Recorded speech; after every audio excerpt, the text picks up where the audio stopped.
Perfect. Thank you, everyone. So I'm going to go ahead and get us started tonight, and I'm going to introduce our guest speaker, Deanna. You may know Deanna because you've seen her around campus, or at least when we used to see each other. Deanna is the academic advisor for physics, computer science, and environmental sciences and services.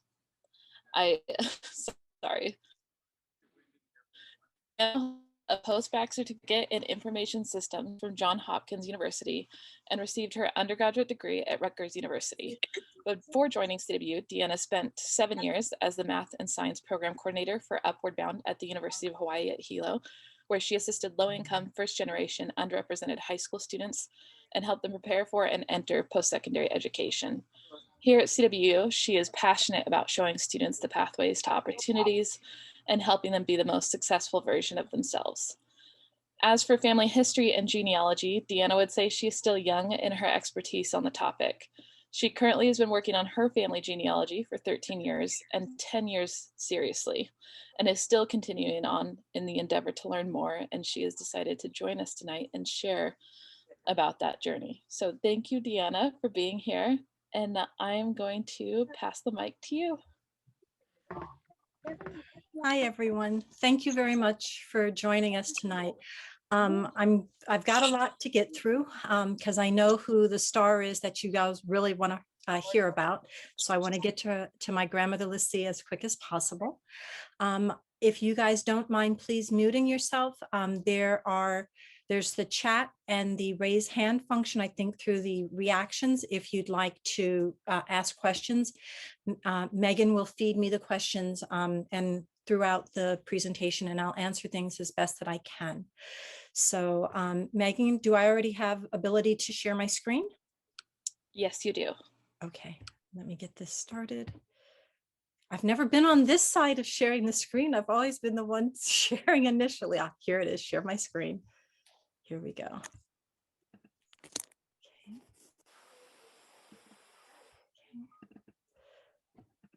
And so set up as here we go. All right, cool.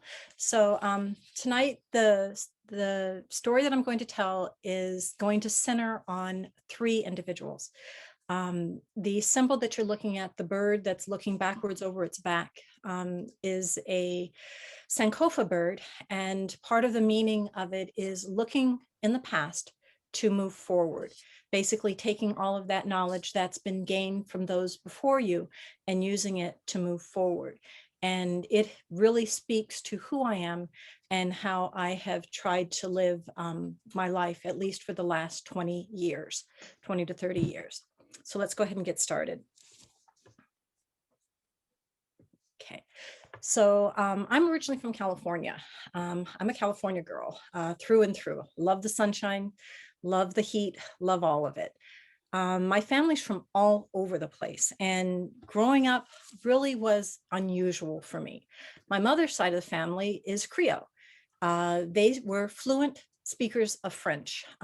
Everything was about Louisiana, everything was in French at their house. So we grew up understanding French very well. Did not speak it well, but understood it, because as soon as the adults wanted to talk amongst themselves, they switched from English to French.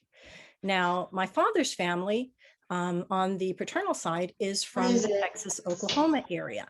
So that was English, didn't have any problem there. And then you come to my father's maternal side, and that is where it started getting really muddled. My father's mother was from Hawaii, and her parents were from British Honduras, which we couldn't even find on the map, which was very confusing. But we knew it was somewhere in Central America, but we could not find it on a map to save our lives. And his mother's side would speak Spanish. So we would have huge family gatherings at my mother's house, and the common language was English. But as soon as they wanted to start talking some dirt about one another or about whatever, the adults would change to their native language.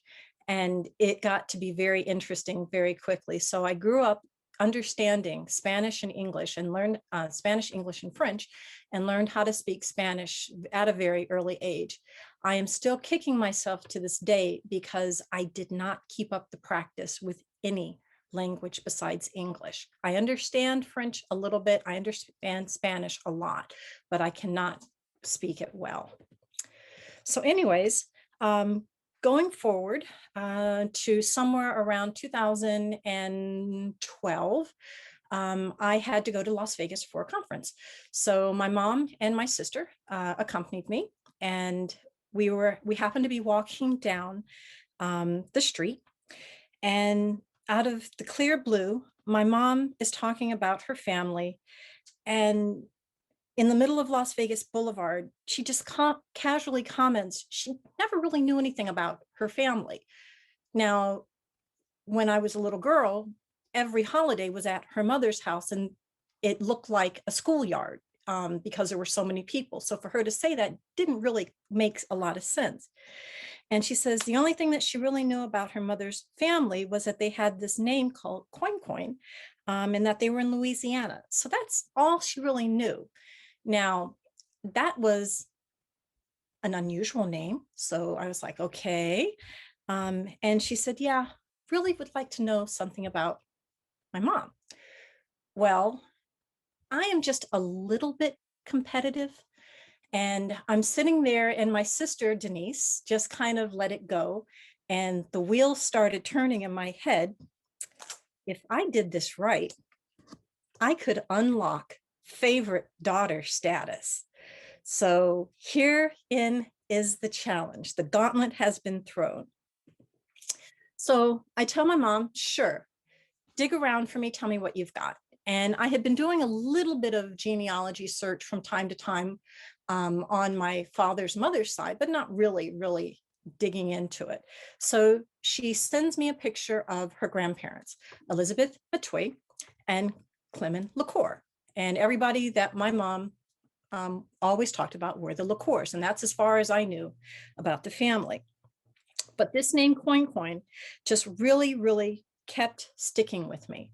So the only tools that I had was that my above average research skills.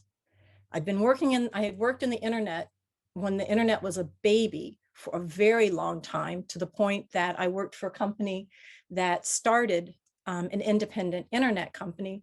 So my knowledge of how the internet works and how computer systems work is a little bit better than your average person.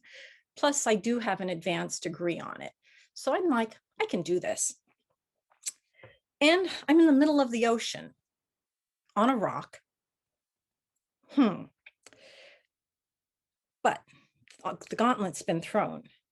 Let me tell you, a wiser person would have rethought the decision to go for this. I am not that person. And as it has been said, a journey of 1,000 miles begins with one step. I got out my research tools. I Googled Coin Coin, and lo and behold, hit after hit after hit. Genealogy is so easy. Anybody can do it. It wasn't even 5 minutes. And I already had information about my mother's grandmother. Well, not only does it tell you when she's born, who her family was, and all of the immediate family, this page was updated as recently, when I did it, as 2008. And lo and behold, it's maintained by a family member, Peter Matoy. I'm like, this is good. This is easy. This is nothing. You scroll down the page a little bit further, and we start finding out some more information about it. Now, if you look on the right-hand side, it tells you from the tree how many blood relatives there currently are. The family has been keeping this story alive to the point where on the small tree, and I do stress that this is the small tree, has 2,500 names on it. I had hit pay dirt. So I started researching some more. I found out from my mom that there was this place called Cane River. I Googled Cane River. There's a place called the Cane River National Heritage Center. Well, it turns out that my mother's family is unbelievably famous. One of the sons built a church. It was the first church built by a free person of color in the United States. If you've ever seen the movie Fried Green Tomatoes, the church in the wedding, the wedding in the church, that's my family church. How cool is that? Then I come to find out that Elizabeth Mills Schoen has written a novel all about the life and times of Coin Coin. There's a national park about my mother's family. It's called Melrose Plantation, and it's where Coin Coin was born in 1742, and it exists today. And then there's the resurrection fern. The tree is over 250 years old. It's been standing there, watching history go by. I found the original family tree. The family from Africa, when they were enslaved, to where they came to Louisiana, their children. And here is my grandmother. She married a Native American as a free woman, had 5 children with him, and under an arrangement with Claude Thomas Pierre Matui, she had another 10 children. We'll look at her first 5 children. Marie Louise Mariette, who went by Mariette. Marie Therese Don Manuel. Jeannot Joseph. Marie Francois. Nicholas Cicciotto. Marie Salon Don Manuel Victorian. Weren't very creative with the names back then. Kind of got stuck on one name. It's okay. Let's take a look at the other. Oh my God. She couldn't come up with any other name. She has a relationship with this other man, a union. They have 10 children. And how many people are named Marie? Okay, well, can't be too difficult. The family has already researched everybody, so this is easy to do. So here we go. 6 children on here, 4 girls named Marie. 10 children here, 3 more Maries and 2 Pierres. And here, Dominique Matui is one of my grandparents. Here he is, here's Coin Coin, and there is my grandfather. Not too bad looking, either one of them. So their son, Dominique, married Marie Lecomte. Now, contrary to what you probably think, that's Dominique, that's not Marie. Men dressed a little bit more flowery back then, so give them a break. And here are their children, 14 children. Now, men, this doesn't mean anything to you, but 14 children is 11 and a half years of being pregnant. I'll pass. But here we go again with all the Maries. And here, child number 8 is another one of my grandparents. She marries Jacques Eloy Lacour. Lacour, I recognize that last name. They only had one child, Clement Lacour. He had 2 marriages. Another Marie, can't get away for those. And here, Clement Lacour was my mother's grandfather. Here are their children. Nora, Auntie Nolly, my grandmother, Willa Mae, that's a woman's name. This is my grandmother here. Her brother, Len, Ray, Ora Lee, Mary is in the middle. This is Teresa. And I'm hoping I'm getting right. My family is on here. They're going to correct me something terrible if I get this wrong. Here is Teresa. Roy, I don't have a picture of. Lulu. This is Daisy. And this is Clem. These are the people that I knew in Los Angeles at family gatherings. These are the people that I grew up with. I knew these people. Now, with this, I had unlocked. Oh, so my grandmother marries Beverly Charles Thompson. Beverly is a man's name, very important. They have 3 children. My mother, Lily Jean, her older brother, Beverly Charles Jr., we called him Bubba, and her younger brother, Reggie.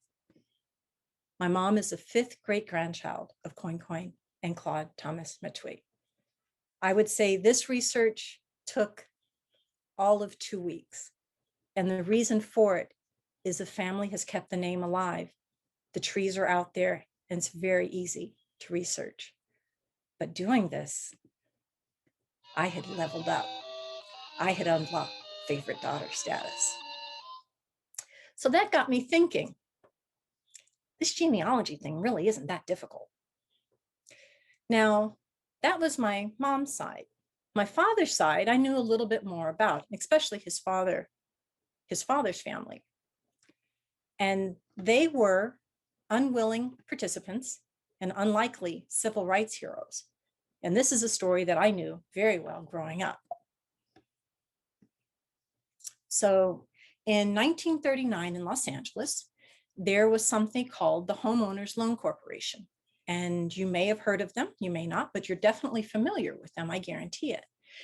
This came after World War II, when people had, and after the Depression, very important. A lot of people had defaulted on their homes and home ownership was at a low, all-time low. But so I believe it was, who was it? Which one was it? Franklin Roosevelt's New Deal was to put people back in their homes. So they came up with this thing that was called the FHA. It would guarantee the mortgage. The Homeowners Loan Corporation would figure out a way of assessing mortgage risk so that banks didn't lose their money. They came up with a rating system for communities. An A rating was the best investment possible. A B was a desirable location. A C was a little bit on the declining, and a D was hazardous. So they figured out a way these 4 categories would be applied to a city.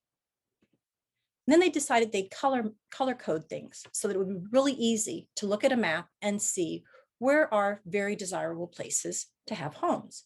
So the best investments, A's, were colored green, blue, desirable for B, a C, a declining area, was yellow, and then a hazardous area was red. And these are color codes that we're very familiar with now. What you may not be familiar with is this is redlining. This is where this comes from. Areas were specifically targeted by banks to not invest in. These would create areas where people had no opportunity to own their own homes. Well, in walked my family, who happened to have relocated from Texas around 1910. And this is Henry and Texana Laws Sr. You're going to get tired of the name Henry. So luckily, my family, the Henrys in my family, have nicknames. Grandpa Henry was always Grandpa Henry. He raised 3 children, Henry, Nat, Laws, Paletta, Chick, Alfred, and Dolores. And in 1920, they purchased some property near Watts. Then about 13 to 15 years later, they purchased property on the north side of 92nd Street. Okay, very important. There was a housing covenant at that time. A housing covenant meant that Negroes could not live on the north side of 92nd Street. When my grandparents bought the property, they didn't know anything about that. But it was after World War II. There were good paying jobs. My grandparents' children were grown, and this is something that very important. They didn't build their dream home until after the grandchildren were older and left. So here they have their home. And that's actually a picture of the house right there on 92nd Street. Well, some people didn't like that. Some people didn't like that at all. And there were threats and lawsuits filed by white property owners to enforce the covenants. And this is a story that I grew up hearing. Now, Texana was all of 5'4". If she was 80 pounds, she was soaking wet and had a 20-pound sandbag in her hand. She's a very, very little lady. She liked to smoke a pipe. She liked to sit out on the front porch, watch the people go by, people watch, and keep a shotgun across her lap. So one night, the hordes came around.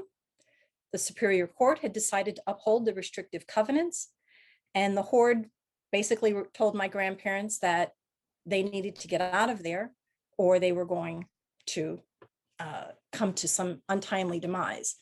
So my grandmother, in her little 5'4", stands up, racks a shotgun, and at the same time, you hear about 7 or 8 other shotguns behind the people being racked.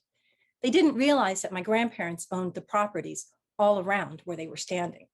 So the horde rethought their decision and left. But they were ordered to move by December 1st or else. Well, my grandparents were a little bit more tough than that. They were arrested and thrown in jail. They were not leaving.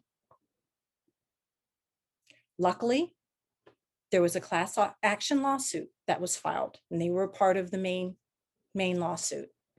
It got picked up by the Supreme Court and rolled into a case called Shelley versus Kramer in 1948. The restrictive covenants were deemed unenforceable. My grandparents lived in that house until their passing. Henry passed away, Grandpa Henry passed away in 1967, and Texana in 1984. Now, my father married, my grandfather, Nat, married Lucia in 1934.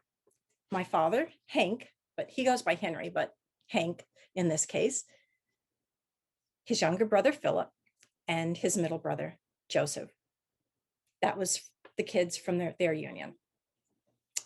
Dad married my mom, and you learned about her family just a few minutes ago.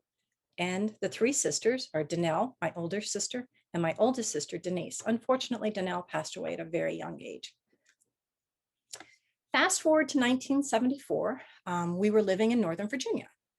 I was in intermediate school, and I happened to meet my best friend of all times. I'm hoping her mom is on. I'm hoping she's on, and I'm hoping her sister is on too. Been best friends with Wendy and her family, and discovered that both of our families have been involved with civil rights since the 40s. This is my grandma, Texana, and grandpa. Here's Pauletta and her husband. As I said, she's a very small woman. This is me and my sister. This is from 1948. And on the right-hand side, the two pictures that are circled in red, these are my best friend's grandparents in the March on Washington. Their names are Alice and Ed Mitchell from 1963. And this is Wendy and her sister, Allison. I cannot imagine the hoops that had to happen that we would be best friends and have our families involved with civil rights on different sides of the US, and then the grandchildren become friends. Pretty cool.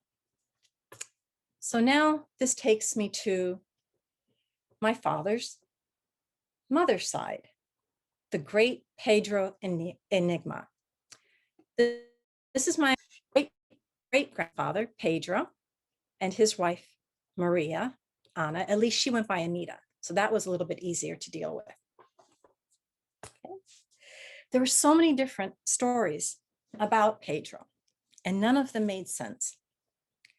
Stories from when my dad was a young boy and Pedro would sit on the porch and tell my father about giraffes in Africa.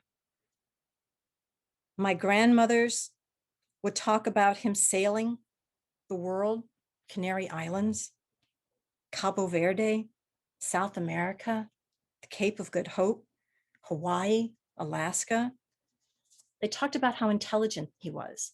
He was a bookkeeper. He was an accountant, a surveyor, a lawyer.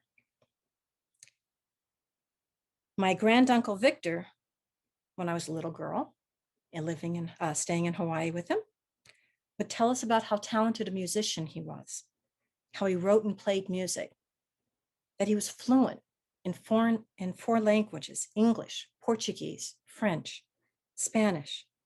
All these stories. My dad said he'd been a mariner, that I knew that he was buried in Los Angeles. I knew that his family, that his wife, Anita, was buried in Maui. And I knew from stories of my grandmother, Lucia, and my great-grandmother, Lopez, that my great-grandmother, Lopez, was born in Guatemala, but Lucia was born in Hawaii. I knew some of my cousins. I knew about my Uncle Victor. I knew about Anita and Eleanor, the dancers that had traveled the world. I knew Jerry, the daredevil. I knew his kids, Chemo and Leah.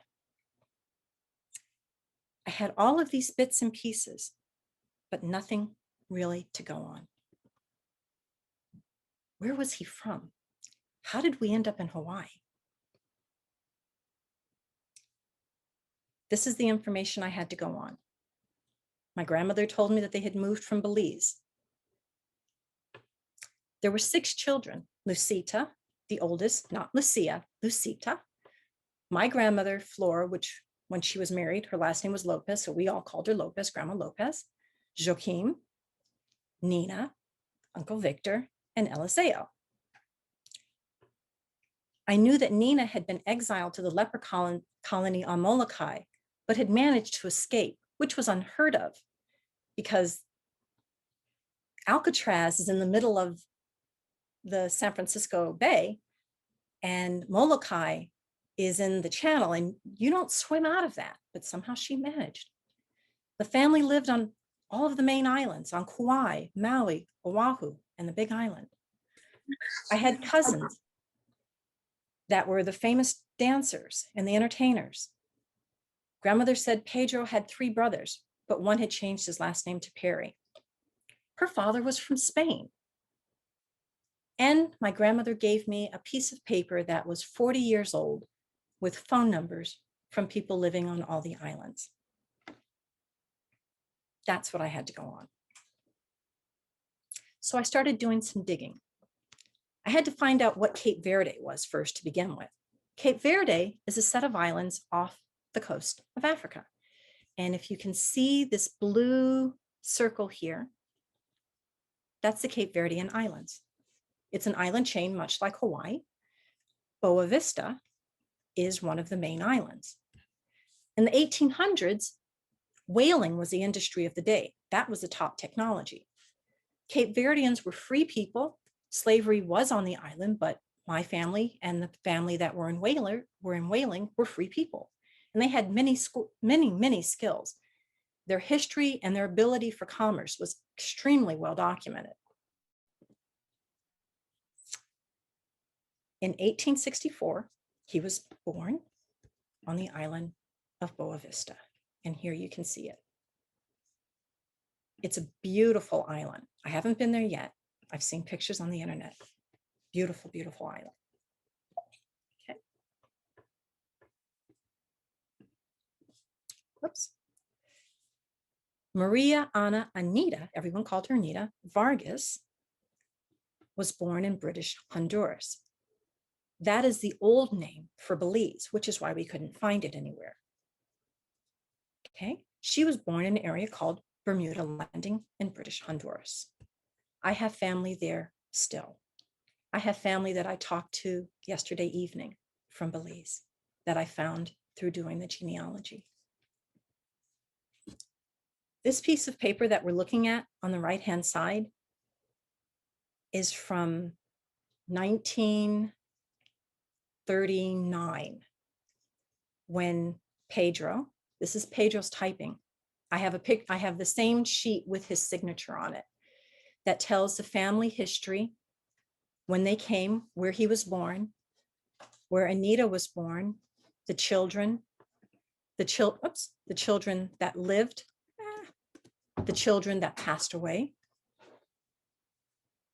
and who my great, great, great grandmother was, Saturnina Saldivar of Belize. Here are the 9 children. 6 of the children lived. My grandmother, Flora, who we later called Lopez, is the 4th child. One of the first things I found after much digging was the ship's manifest of the family going from Belize to Hawaii. This will make your hand shake looking at the family. And you can see Pedro, Pereira, Maria, Ana, Lucita, Florita, Joaquim, Nina, Victor, and Eliseo from 1911, coming over, heading to Kauai. So what was in Kauai? The older brother, Manuel, who went by MJ. MJ was a well-known farmer and commerce magnate. So he wrote to Pedro in Belize and asked him to come over. The roads needed to be surveyed in Waimea so they could put in real roads. So Pedro and Maria packed up the kids and headed to Waimea on Kauai. All of the roads on the southwest side of Kauai exist because of my family. Then the family decided to move to Wailuku, Maui. Here, my grandfather decided to take up lawyering because it's so easy. So he had a practice there. I visited Maui probably about 9 years ago, and I think I found the house that he lived in.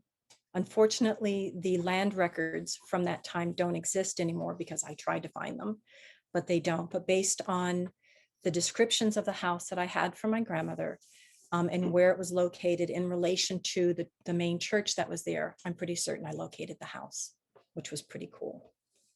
So here's the family. Here's Pedro, Anita, the boys, and my grandmother, my great-grandmother. 1915 was a busy time for the Pereira family. The oldest sister got married, and a few months later, Flora married Antonio Vidal Lopez, my great-grandfather. He is a Castilian Spaniard. Now keep in mind, the family was only speaking Spanish amongst themselves at this time. So that's how Antonio and Flora were conversing. They had one child, Paula Lucia Lopez, my grandmother. Or as you might know her, the gin, wait, see if I can do this right. The raisin-soaked, gin-eating, aloe-drinking, 105-year-old who was covered by the New York Times today. This is her today.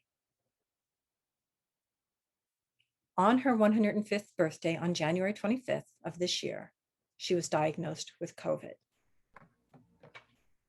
I broke down into tears. I had had COVID at this time last year. I was extremely sick. I could not imagine her having to go through what I went through. The rest of the family was very supportive. And everybody else was like, she's going to beat this. She's got this. I was scared to death. She pulled through. And she is cantankerous as ever and kicking as ever and strong. Their union had 3 kids, my father, his brother, and his 2 brothers, Joseph and Philip. This is my daughter, Brittany, our youngest Brittany, and Cole.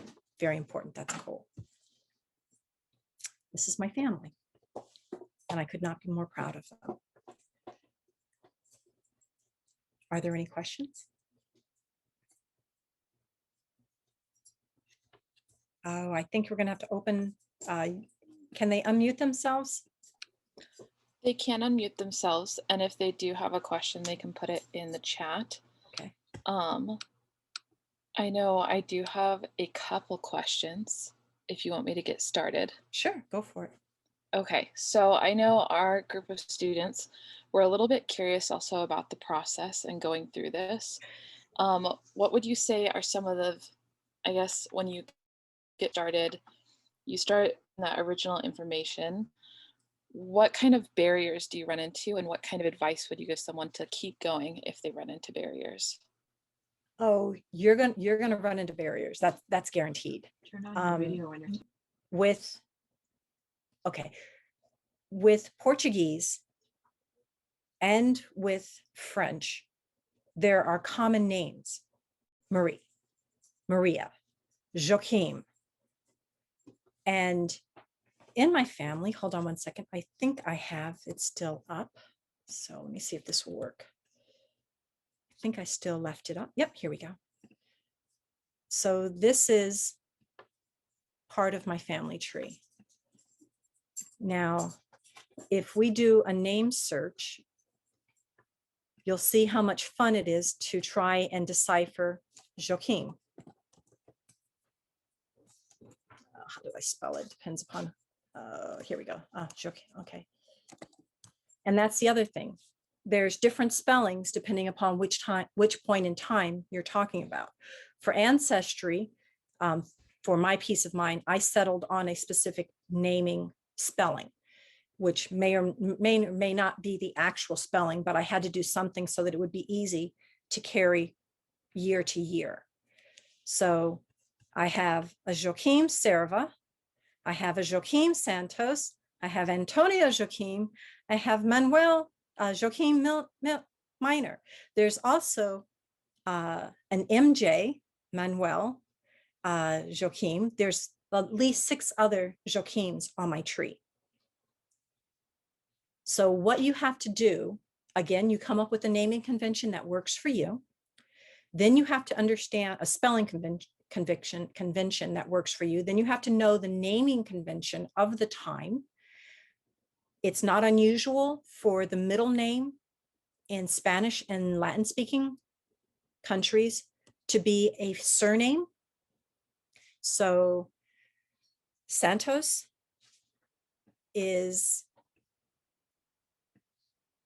appears multiple times in the larger tree. When I get up here, here's Vargas, my grandmother, Flora Vargas.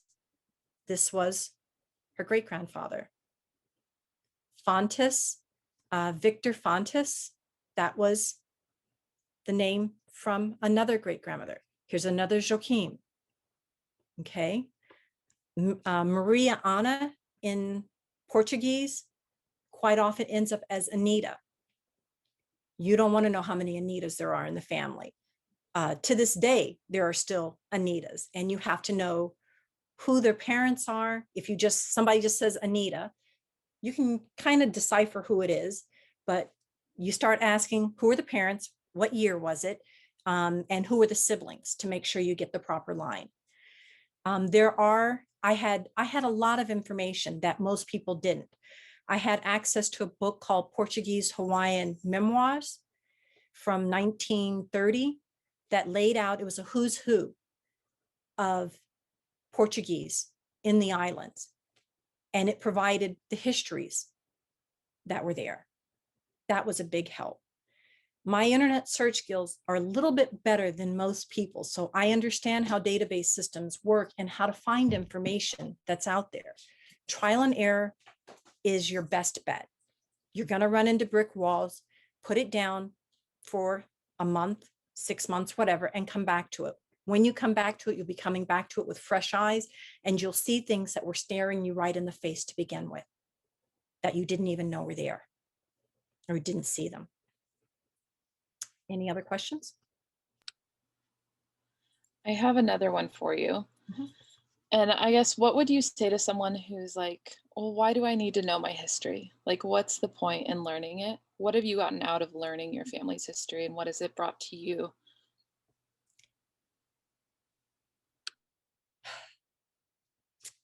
For me, it answered a lot of questions. I didn't understand the pieces, and I didn't have a way to put them together until I actually sat down and started seeing how all the relationships worked. So for me, it was peace of mind. There was a mystery in the family that no one knew the answer to. From the time I was a little girl, actually from the bombing of Pearl Harbor to 4 months ago, no one knew the answer to. One of my cousins had been murdered and no one had any answers. I had put down, I had searched for, her name is Josephine. I had searched for her endless, could not find any information on her. About 4 months ago, opened up Ancestry and no, was not Ancestry. I did a Google search and I found the military record of the investigation. I found out the person that had killed her. I got in touch with the family of the passerby that helped her. I brought closure to that family. They didn't have information. They were grieving over a grandchild for years. So I was able to help them close. I brought closure to members of my family who've been hurting for this since 1930. So it's very powerful in helping bring closure to things, helping find out who you are and why you are.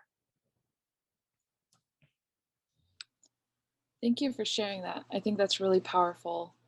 When going back through history and looking specifically through your family's history, you can find some really interesting things, but you also don't know what you can find that can help others in the same process. So I feel like you learn about yourself, you learn about your family, and others learn as well. I think one of the things I wanted to ask was, when you learn that your family has done great things, does that ever place a little bit of pressure on you as you learn these things, that you're like, oh, I have to live up to my family's legacy? That was one of the things that our students were quite curious about. No, it wasn't me trying to live up to their legacy. I couldn't exist without them sacrificing, willing to go to jail for me. So everything I do, regardless of how small it is, I know it sounds corny, but it's to honor them. My parents have put up with all kind of crap so that my sister and I would have a better life. Their parents put up with all kind of crap so that they would have a better life. It's not a matter of trying to outshine anything, or that my family even expects me to do anything. They expect me to be me. And I have all of their strength to draw from. I'm also curious, when it comes to finding your history, and you talk about having a certain set of skills that kind of set you ahead to have an advantage in finding information, but then the other side of that is finding information through family members who still remember stories, who can tell you things. And that process itself can be delicate, or how you approach family who may not be interested in the history, or who want to share but don't know how do you go about getting information in like an interview style rather than a internet search? Okay. This is a skill that I've learned over the years, because when you start finding out information, you want to call the source and tell them what you found, and you're so excited about it, and you found some tidbit of information that's exciting for you, and it's information, but for them it's their history. And where it's exciting and new for me, it can bring up a very painful history for them, a very painful memory, where they will stop talking to you, not because they are angry, but because something that they have buried for so long in their life and have found a way to move on for is now back in the forefront. I have learned how to interview people. I have learned how to allow people to process a piece of information that brings them closure, can open a wound, can help them or can hurt them, and to be there to help them process it. It's helped me be a better advisor, be a better listener,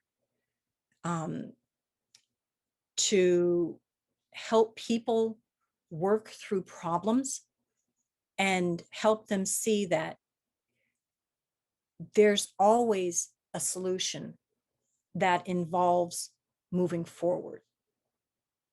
It's not always going to be easy. It's not always going to be fun. Matter of fact, it's probably going to hurt, but we can get through it. Your knees are going to get scraped. Let them get scraped. Go find some Band-Aids, put on, and move forward. They'll heal, and you'll be stronger for it, and you'll be a more whole person from it. That was beautiful.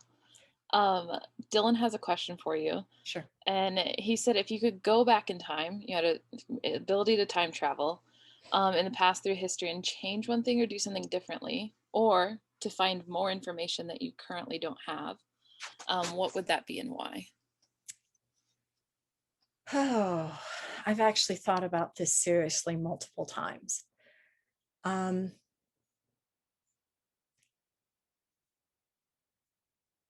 I would like to go back to visit the time that Pedro, I would like to be a fly in the wall for the conversation of packing up your kids and moving from Belize to the other side of the world, when the mode of transportation was a boat and rail. Now, I don't know if you've ever traveled with small kids and been locked in a car for more than a half hour.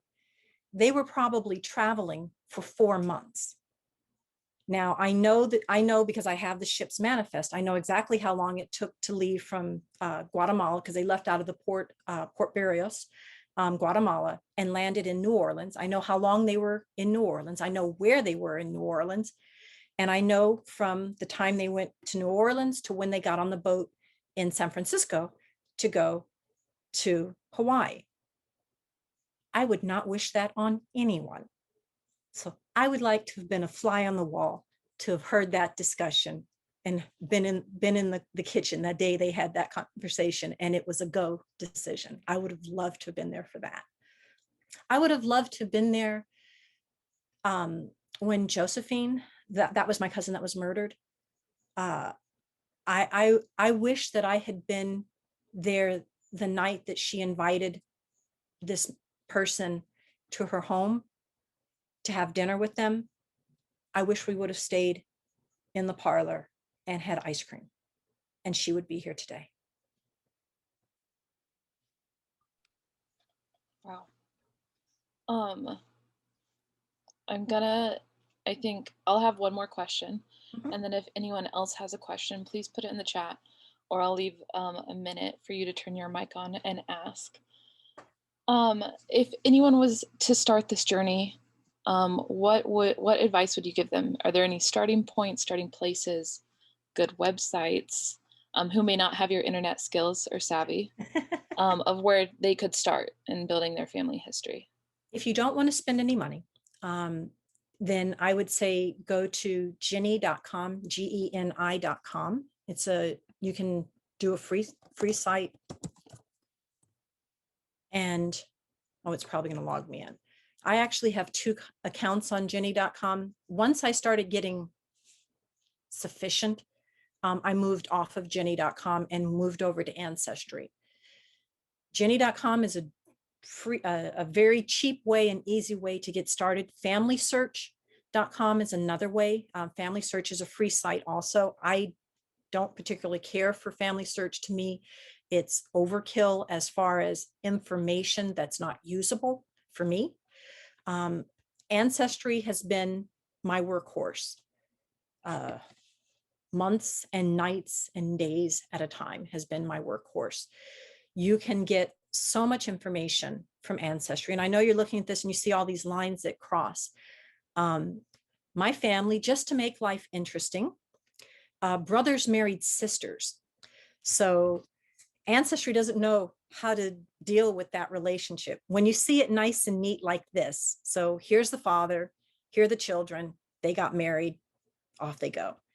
Then you have the brothers who married sisters that Ancestry really doesn't understand how you show that relationship. So there's lines all over the place because the brothers and then the families that they generated, Ancestry really doesn't have a neat way to show it. But with Ancestry, you can search immigration.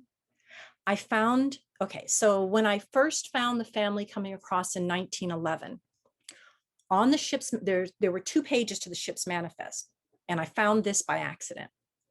The first page lists the family coming over. I accidentally hit my computer and it disappeared. I almost had a heart attack because it was a long time coming that I found that information. Well, it happened that I advanced to the second page of the ship's manifest, and on it was where the family was headed and more detail. And in one of the boxes, it said that Pedro had come to the US, had come to Hawaii in 1901. So I'm like, that doesn't make any sense. And then I figured that they had just typed it wrong. And him having a very unique name was the Estachio, that made my life very easy. So I searched for that, and I searched a long time for this particular piece of information. I found where he came to Hawaii in 1901. And all of these, this is all my stuff. So I'm trying to find it real quick. I don't want to interrupt you. Okay. I think your presentation is stuck. Oh. And so I know you're pointing to something and I don't think we can see it. And so I just wanted to give you a heads up. Okay, how about I'll stop sharing my screen and then I'll try and share it again, see if it comes up this time. Because we are all very curious. All right, I'm hoping I can find it. If I can't find it this way, I know I can find it another way. Do you guys see the family history now? Yes. Okay, so they had spelled his name wrong. They had done a phonetic spelling of his name. That was number 1. So I think this was one of these 3 a.m. finds that I happened to run across. So let me see if I can just find it real quick. So go to my tree. Let's see if I have it under his name. I probably do.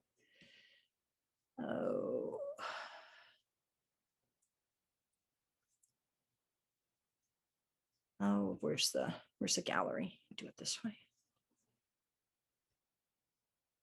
And I was also using newspapers. Oh, and believe me, working at University of Hawaii at Hilo, I had access to the historical databases that are kept in Hawaii. So that was super cool.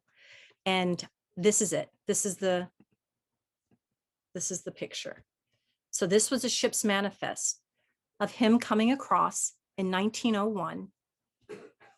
And he was carrying, so this is his name over here. He was carrying 3 books, a valise. Hang on, let me see if I can get it to come all the way. Come on, stop coming.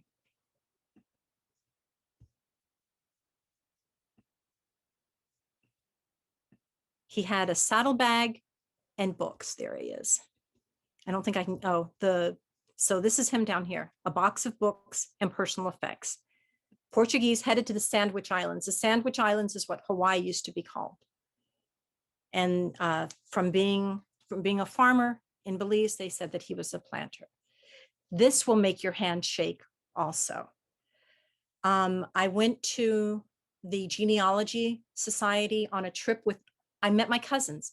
I found my cousins in Hawaii through the research that my grandmother provided and my father provided.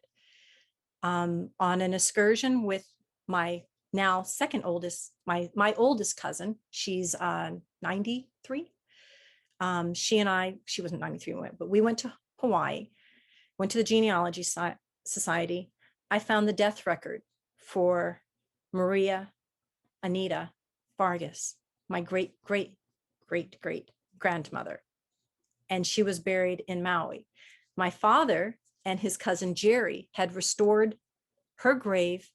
Daddy, was that in like the 70s that you were over there? You can shake your head or yes or no. He's okay, shaking his head, yes.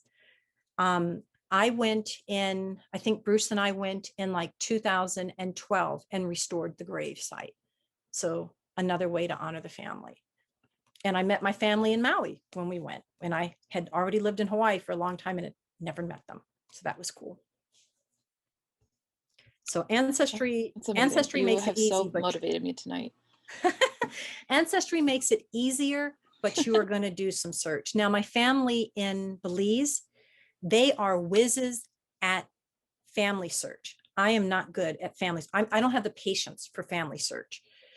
Family search will bring up the actual records, and they speak Spanish. They're fluent in Spanish. So they go, they read the record, and they send me the record and said, here's what you were looking for. I'm like, I spent 13 years looking for that one piece of paper that took you 5 minutes. And yeah, here it is. But I can do that for them for things in Hawaii. So it's a give and take. You will find people that help you along the way. You'll also find people that, just as you are narrow and stuck on a particular line, I work this line extensively. There are people that work other lines that have hit walls or will tell you that you're related. And I know we're not related in the way that they say. We may be related, but the names are similar. The years are wrong. And that's the biggest key. Once you start identifying where people were at given points in time, you understand that families reuse the names, you'll be able to identify that, yes, we may be related, but that Dolores is not my Dolores from this time frame. So go do your research, keep hunting. They will eventually uncover it. It may be a third wife, and then that's how you're related, but it's not the direct way that they think. So every so often you deflect, and every so often you help directly.